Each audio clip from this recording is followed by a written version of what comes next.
नमस्कार, हजुरहरूलाई मेरो किचनमा स्वागत छ। आज मैले गहतको दालको रेसिपी लिएर आएको छु। दाललाई चाहिँ मैले 3-4 चोटि राम्रोसँग सफा पानीले धोएर एक रात पुरै भिजाएर लिएको छु।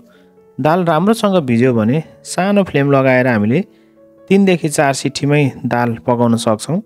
यो दाललाई चाहिँ हामीले अलिकति लामो समय नै भिजाउनु पर्छ। दाल झान्नको लागि चाहिँ मैले यहाँ 2वटा प्याज लिएको छु। 2वटा सानो सानो साइजको मैले यहाँ प्याज लिएको छु र यसलाई फाइन चप गरेको छु। हजुरहरूले फाइन चप गर्न चाहनुहुन्न भने मसिनो बनाएर जुलिन काट्न पनि सक्नुहुन्छ। हामीलाई त्यस्तै अदुवा र लसुन पनि चाहिन्छ। मैले यहाँ 7-8 पिस छिलेको लसुन र 2 टुक्रा सानो अदुवा पनि लिएको छु। अदुवा र लसुनलाई पनि मैले फाइन चप नै गरेर लिएको छु।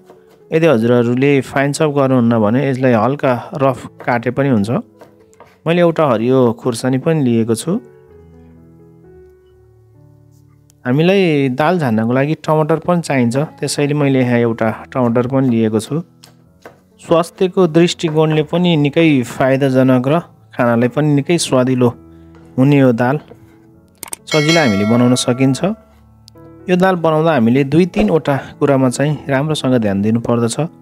त्यस्तै मैले यहाँ हरियो धनिया पनि लिएको छु, धनियाको पत्ता। यसलाई पनि मैले फाइन चप नै गरेर काटेको छु। धनियाले दाललाई निकै राम्रो फ्लेभर दिन्छ।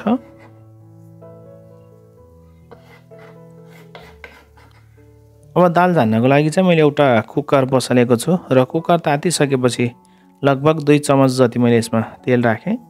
2वटा मैले तेजपत्ता पनि राखेको छु, यसले निकै राम्रो फ्लेभर दिन्छ। 3-4 वटा सुकेको खुर्सानी र आधी चम्चा जिरा र थोरै 1 पिन्च हिङ राखेको छु। हिङले खाना डाइजेस्ट गर्ने र दाललाई राम्रो फ्लेभर दिने काम गर्दछ।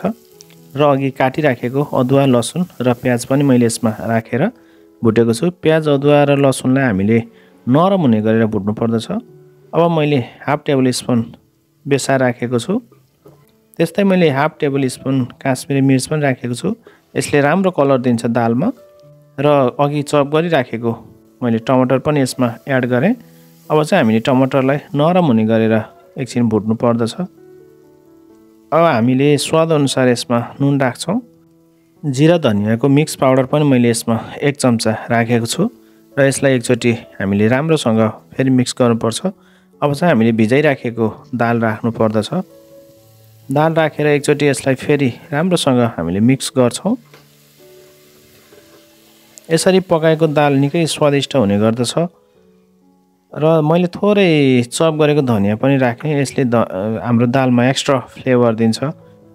यसमा अब मैले 1/4 टेबल स्पुन मैले चिल्ली पाउडर पनि राखेको छु। हजुरहरूले आफ्नो स्वाद अनुसार राख्नु होला।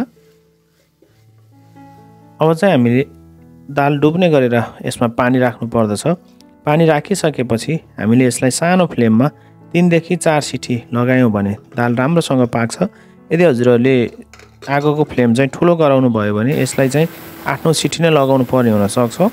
मैले चाहिँ यहाँ जम्मा 3 सिटी लगाएर निकालेको छु। हजुरहरूले देख्न सक्नुहुन्छ दाल निकै लयालु भएर पाकेको छ, नरम देखिएको छ।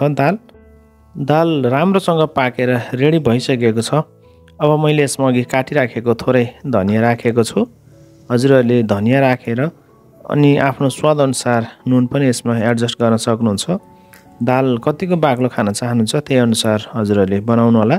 यदि पातलो चाहनुहुन्छ भने अझै हजुरहरूले यसमा पानी राख्न सक्नुहुन्छ। हामीले दाललाई सुपको रूपमा पनि खाने भएकोले हामीले अझै पानी राखेर पातलो बनाएर पनि खान सक्छौँ। आजको भिडियो कस्तो लाग्यो कृपया कमेन्ट गर्नुहोला। यदि हजुरहरू मेरो च्यानलमा नयाँ हुनुहुन्छ भने कृपया च्यानललाई सब्स्क्राइब पनि गरिदिनु होला। भिडियोलाई लाइक, शेयर र कमेन्ट पनि गरिदिनु होला। अर्को दिन नयाँ भिडियोको साथ उपस्थित हुनेछु।